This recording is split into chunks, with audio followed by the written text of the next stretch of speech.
Hey yo, welcome back to Ascending with Ashley. I'm Ashley. I'm just going to do a quick collective reading. I want this to be focused on breaking cycles in particular, so I do have the wild child to peek into our inner child energy, as well as the shadow oracle. I think in these times when things are so dark, it might seem counterproductive to look at our own darkness, but in fact, I think it's actually really reveling? What the fuck does that mean? Reveling? Hang on. Because when we're in the midst of like pure evil and darkness, we're reveling. Reveling. The action of participating in lively and noisy festivities, especially involving drinking and dancing. I mean, it could work. It's joyous, right? Instead of I didn't know that word. Instead of daunting, right? Because I think when we're experiencing like pure evil and atrocities, it's easier to look at our own shit because we're like, oh, I'm not that bad, right? So like I can accept the good things about me, right? Or like the bad things about me.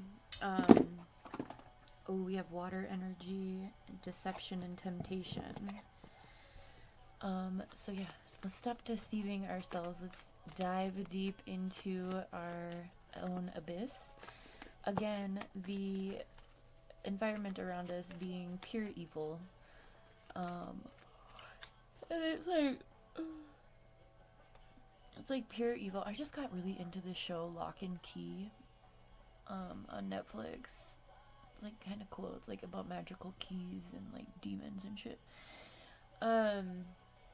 And I was just watching it, but I had to turn it off. I can't. 8 o'clock is my cutoff for anything a little bit creepy, and then I have to do like palate cleansers, otherwise I will have nightmares. But anyway, when we are encountering evil in all of these different ways, in all of these different, like when we're constantly being bombarded with atrocities and despair, it can be really overwhelming. And again, you might think, why would I should focus on love and light, which a lot of people do. But love and light will only get you so far, right? Again, when you are not pure evil, but you do have your own shadows, we all have our own shadows. Like, it's Peter Pan, right? Like, we have shit that follows us around that we wish we could get rid of. But the way to do that is to acknowledge that it's there, right? And to acknowledge that it like loves you so much, right? Like your shadow like is the reason that you feel anger, and anger is your knowing that you should have been treated better, right? Again, anger is a valid an important information feeling. It's just about how we use that anger, what behaviors we carry out with that anger. Okay, we have a lot of water here. We have release, surrender, and purge. We have air energy and water energy as far as the elements go. We have the ego. Oh, hang on, let me get all these out. When I was in Germany right after my dad died, I listened to this song on repeat. Okay. I remember sitting in my aunt and uncle's house. My uncle was stationed in Heidelberg. He was a colonel. I don't think he was a colonel at that point. Well, yes, he was, because me and my dad actually went to his ceremony for being coloneled. I'm getting popcorn and KFC with that download. So anyway, alright, not everything is relevant just because it comes through my mind. Okay, let's get it going. So we have deception, temptation. What are you deceiving yourself about yourself? We're gonna go deep, okay, with this. Again with the water. So these are the water themes right here. Wish fulfillment. Oh shit. these are all waters. So there's 1, 2, 3, 4, 5, 6. So almost half of the reading, there's 11 cards out here altogether, has the element of water present. So I always say water. I mean, I'm a water sign. I'm Pisces. And we're represented by the ocean. So I always use water in any sort of healing process I'm trying to do. We have a full moon coming up. I don't know exactly the date. I'm not doing full moon readings anymore. I don't care anymore. If you want to do those, just go and get the Moonology deck. That's what I used. But I don't know. I think the moon is a little bit more man-made than I wish it was. Anyway, that's my own shit. Anyway, okay. That's my own shadow. What is your ego doing to deceive yourself? Utilize water in your healing process. Drink it. Fuck. If you can get anywhere and like float, that would be a good thing to do. But yeah, drinking it. You can just speak to your water, because water, I mean, all the elements are alive in their own way. But water is receptive to, like, energy vibration. So if you speak to your water, like, before you drink it, like, please help me, like, affirm your water. Like, as I drink you, please heal all of my cells, right? And the water will literally respond to you, okay? It doesn't have to be cold water. I like my water cold. But tea as well, right? Tea is really powerful because you're mixing earth and water elements. I don't know why I'm going on a tangent about this. Regardless, I feel like people need more, like, action that they can do to help alleviate, because sometimes even if you're just thinking about it, it's like, ugh, I don't want to think about it anymore. You have to put action to it. So yeah, water is very important for this reading. Use it in your healing, whatever that looks like for you, okay? Even if you're just in the shower and you're doing like your final rinse cycle, right? That's what I call it. Or when you're washing your clothes, speak to your laundry, right? Anything that you, like the dishes, anything that you do that in flushing the toilet, Jesus fucking Christ, like allowing yourself to be in a space of like ceremony, but like water wants you to use it. And I think that's really speaking to like this planet's water supply, like fresh water supply is, you know, being poisoned. And so while we still have access to all of these ways to work with water, I think it's important to acknowledge that it is alive, okay? And that it can support you, and that you yourself are like 80% water, okay? So like when you speak well to, there's been a lot of like scientific studies.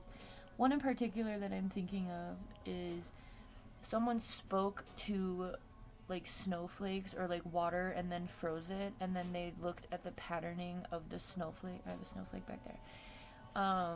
And the water that was spoken badly to was like not beautiful snowflakes, and the ones that were spoken beautifully to like turned out like legit, like, you know, stereotypical snowflakes. Beautiful, like beautiful structures. Remember, it's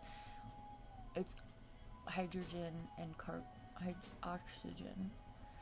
So again, I don't know why I'm going into this much depth. This is very interesting. Can we move on? Release, surrender, and purge. See that big wave? So we're releasing what no longer serves us in this space of having the courage to change, because some sort of offer is coming in. I don't know if you can see the word offer. It's down here. Venus is known as the more feminine energy. Marley, that's rude. Stop. This cat and I are at ends right now, and he's doing all of the stops to annoy me. Mark! Hi, baby. Can you please stop? I know you're not feeling like I love you, but I do love you. I just rocked you. I literally had to pick him up, and I decided to rock him because he's always on me, and I don't want him on me. I need space. The boys in my family are incredibly clingy. Anyway, air energy. So as we work with water, right? Water is obviously more dense. Allowing things to release like that, like allowing things to release. So we work with water and also air, your breath work, you know, kind of acknowledging, like, especially if you're in the northern hemisphere, yeah, shit sucks. I mean, it always has, but you know, America is getting their karma, and we need to fight back. Anyway, the air is very brisk in this season, at least at one point of the day for most folks. I mean, I'm in the desert, so if it's brisk where I am, it's probably brisk where you are. So even acknowledging that, like acknowledging I think it's easier to appreciate brisk air than it is like hot air, because I fucking hate that shit. But either way, it's all air, right? I'm really going in on the elements today. That's interesting. I think it is because of the full moon. The full moon's in Aquarius. So, no, the full moon would be in Cancer.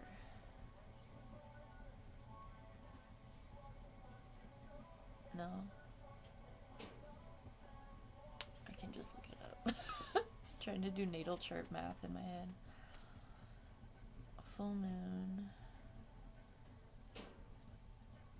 It's on, what, Tuesday? Yeah, it's on Monday. The full moon is in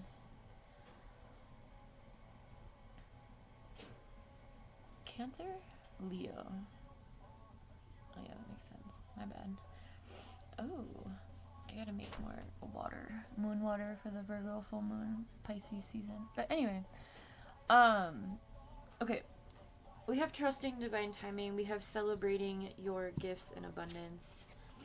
We have forming a solid structure and foundation and wish fulfillment. But all of this can only come into fruition if we are true and honest with ourselves about the things that we hide behind our ego, right? So that's the process of doing this shadow work is, I'm sorry I lectured you about like chemistry I don't understand for so long.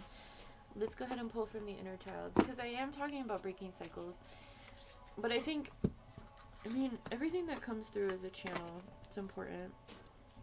So releasing what no longer serves you, including your ego. Like having an ego death is refreshing, okay?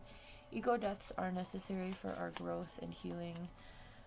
Your ego is usually just like everything that like society piled onto you to like make you feel worth, like your aesthetics, your belongings, your career, your status. I mean, all of that's bullshit, okay? And so when we're in this space of revolution, which we are, the age of Aquarius, I think it's way more pronounced right now because we're in the age of Aquarius and we're in Aquarius season at this point right now, until like the 19th of February, and then it's Pisces season. All right. But Aquarius is all about humanitarian, visionary, kind of aloof. It's that air energy. So we do have Aquarius and Pisces showing up, and also Gemini and Libra and Cancer and Scorpio. Remember that all of the Mercury retrogrades that are happening in this year are going to be happening in water signs. I think that's probably why I had to go into the water speech a little bit, and I feel like I'm going to be continuing that throughout the year, because what that's going to do, Mercury retrograde impacts like patterns, like the breaking cycles, which was my intention with this reading initially, even though we've gone on a bunch of side quests. All right, we're like Lord of the Rings.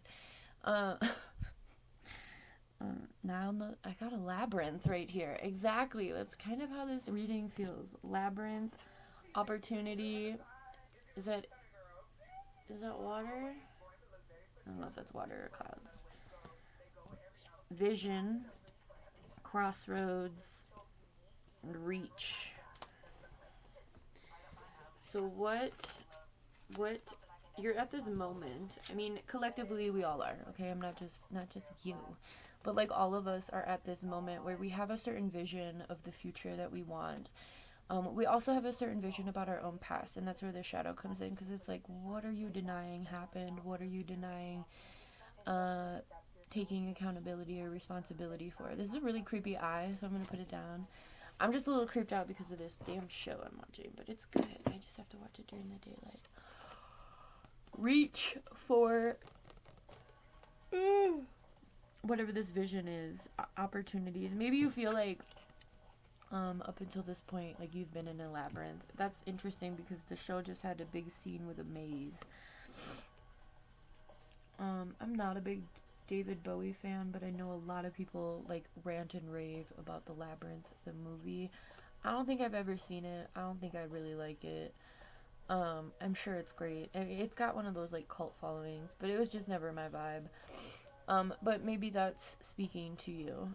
So you're at a crossroads to reach for what it is you want. But the thing about this, again, with the action pieces around the water, is that we have to be willing to acknowledge our own shadow. It's just going to keep following you, okay? Decay, yeah. If we don't acknowledge it, it's going to take us out, you know? And that's what we have decay and root. So whatever shadow you've had, whatever experiences that you're having a hard time letting go of or hiding with your ego, right? Whatever cycles you're trying to break and are unable to or unwilling, I think, is a big part of not being able to. Whatever those are, oh God, these are all facing different ways. You guys, I am making some really cool products, but I can't launch it. I can't tell you about it until I'm waiting until the year starts energetically, which is the spring equinox. And then I'll run my mouth and tell you about everything, but you'll already know about a few things. Anyway, what are you planning for yourself? How are you going to get there, right? You know, with the labyrinth and courage to change and opportunities and reach, you're always given, I mean, every situation you encounter in your life is a choice to be made. A decision is made about how you're going to move forward. And when we break cycles, we are acknowledging that we want to do things differently. We're sick of the runaround. We're sick of, you know, I think the ego especially, the ego is, there's a very fine line. Well, not really. I mean, once you do the actual healing work, I'm sweating like profusely. The heater is very hot. But once you do the suppression, once you do the work, I switch to the shadow deck. Once you do the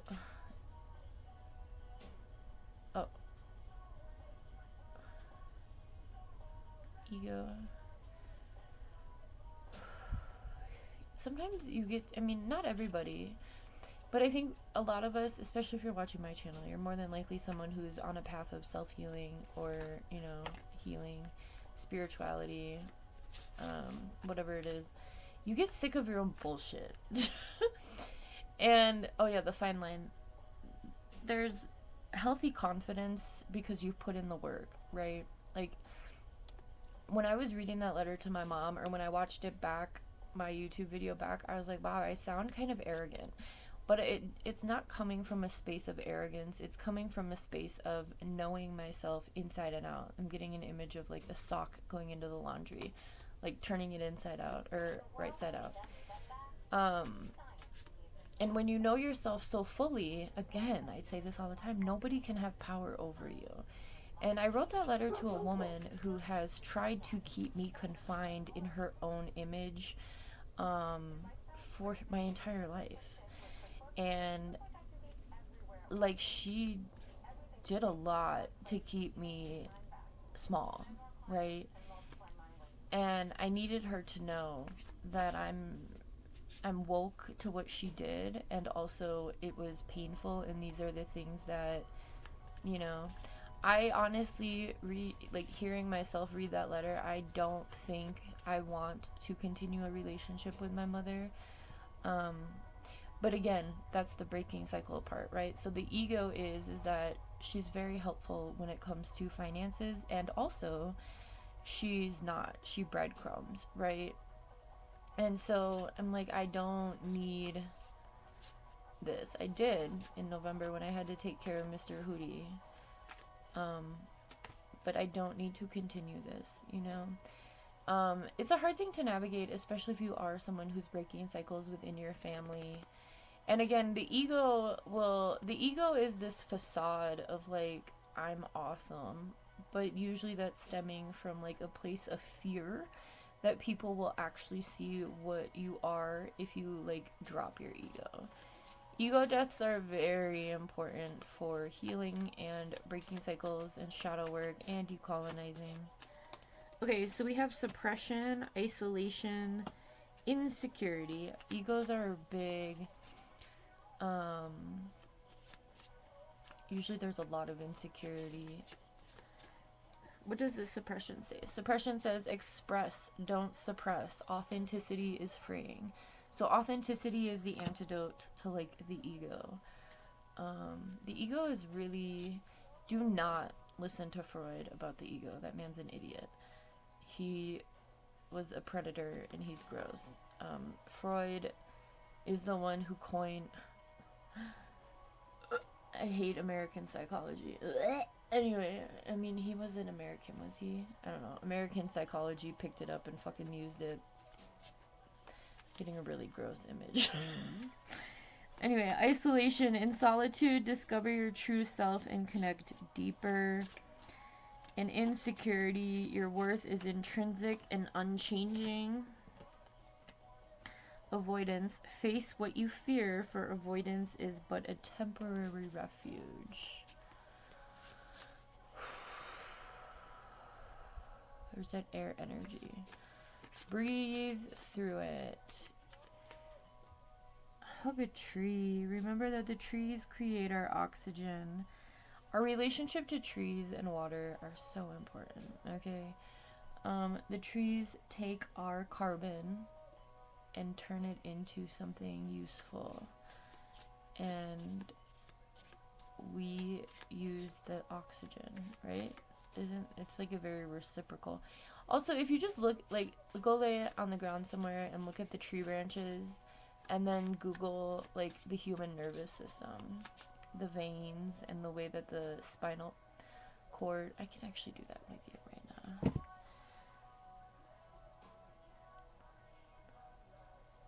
Tom's talking about breathing. Tree branches and the human nervous system. Humaner. What the fuck? Nervous. Wow, I forgot how to spell every fucking thing. Okay. Let me get Ben. I always say we are like the trees. We grow always, and this is what I mean. We're identical, except we're like contradictory. So the trees create oxygen, and we need oxygen, and then we breathe out. Look at this shit. So I think for most of this, like, part of breaking cycles is like, dude, when I was working with my fucking placenta, so I had a free birth, and I made placenta. Oh no, those are in the RV. Oh no. Damn, that sucks. Okay, anyway, that hurts. Oh, it's okay, my kid's here, he's fine. It was a great experience. I don't know if I ever would have put that on my wall anyway, but I made canvas art using two of them, using my placenta. Well, Niall's placenta, our placenta. And the placenta was just like what I showed you. It's like this insane, so the placenta, like, comes out of fucking nowhere. It creates alongside the baby, and it like supports the baby. And placentas are like insane, and that's like it looks just like this, like the veins and everything that were on the placenta, dude. Okay, crazy. I know that's a unique experience. I should probably talk about it more. It's very cool. But yeah. So humans are just like the trees, right? I think. Okay, so what I was gonna say before I interrupted myself about the placenta was the God, that hurts. Okay, anyway,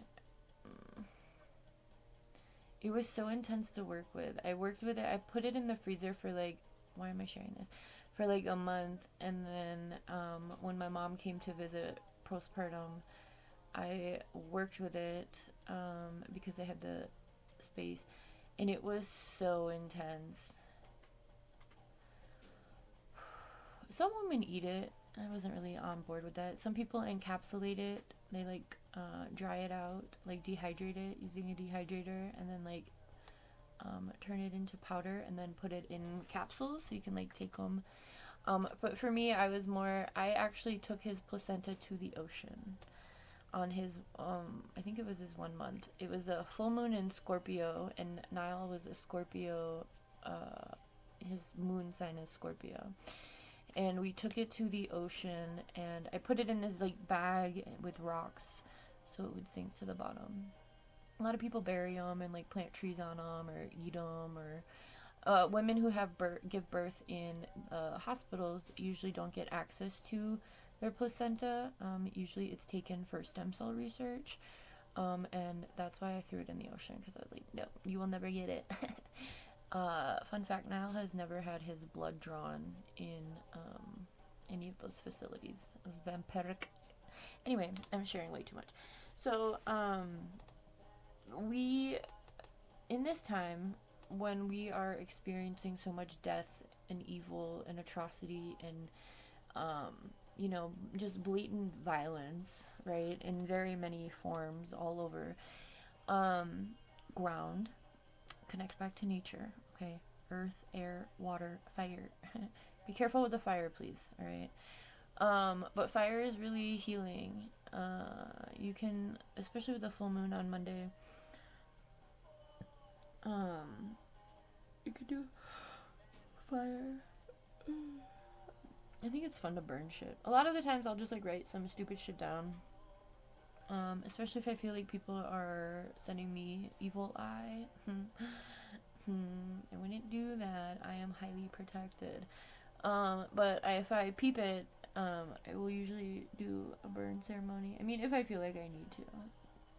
My family, my sister and my mother and her sister, they're always sending me stupid shit. I don't know if they're like actually like covenanting or what, but I can feel it, and I'm like, no. But anyway, connect to magic, right? Magic is all around us, but magic is nature, right? I think when people think about nature or think about magic, they think about, I mean, what do you think about when you think about magic? Because nature, the universe, right? Like the stars and shit. Like how, I have a vision. Nebula.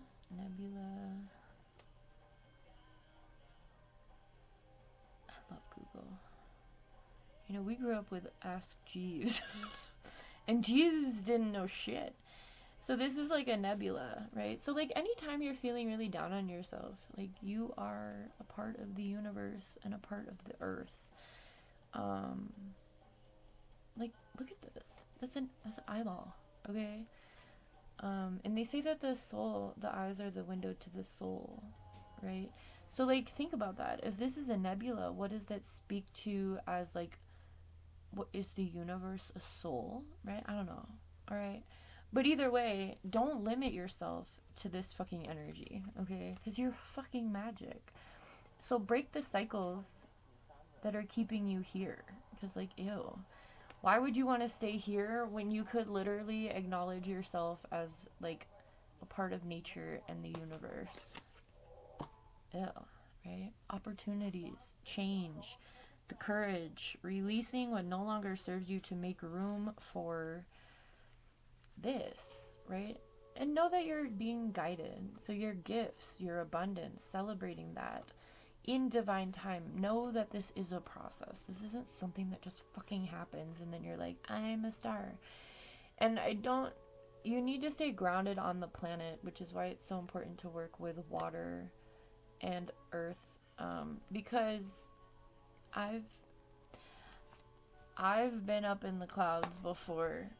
I can travel realms, and before I knew what I was doing, it was very detrimental to me, and it was very rapid because time is different in different dimensions. Time here on Earth is I'm getting like cubic, like it's a very rigid structure. But time in other spaces, right? This divine time in different dimensions and realms, and even for the earth, right? The plants have their own time, right? It's coming up on spring for the northern hemisphere. So if you are, they're all dead right now, but they're going to come back with the sun, with the heat. And then the bugs are going to come to help manage everything, right?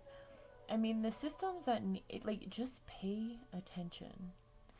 And I think that's part of the thing. It's just like this system that we live in has done such an incredible job of disconnecting us from what is real, which is nature, which is ourselves, which is this magic that we all have within us, right? Our souls, right? It's a soul-crushing society. These systems are meant to do... Hey! Knock it the fuck off. Yeah, I'm gonna win that staring contest, biatch. Anyway. Come here. Yeah, come here. It's okay. I'll move them. Come here. Come say hi. Come here. I'm inviting you.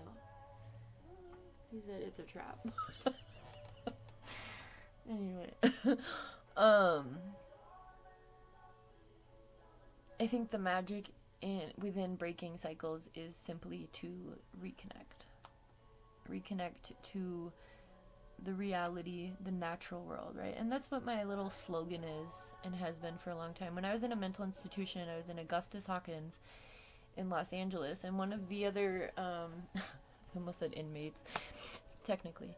I recommend if you ever get in a locked up facility, go for a vegan diet. Don't eat the meat in there. No. I was on an entirely vegan diet in those mental institutions, and I ate so well. It was so good. They can cook really well. Anyway, tons of fruits and vegetables. It was so good. But anyway, one of the other crazy people was like, Ashley, if you could say anything to the world, what would it be? And it was to disconnect from like this shit, right? This shit. To reconnect. You have to disconnect to reconnect. Alright. I spent a few hours cutting up all of these affirmations the other day because I like doing tedious work sometimes, as long as I know that it is going to end at some point. Everyone I encounter today has my best interests at heart.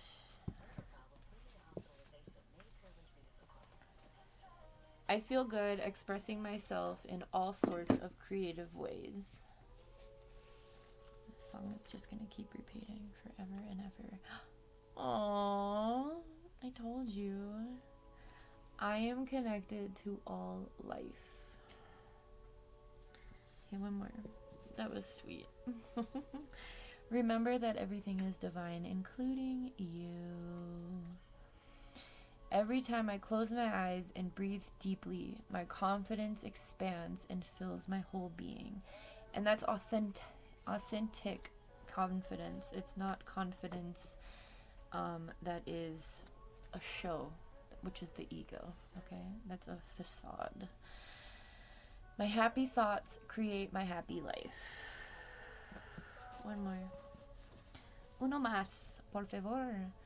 It is now safe for me to release all of the childhood trauma and move into love. Have a good one.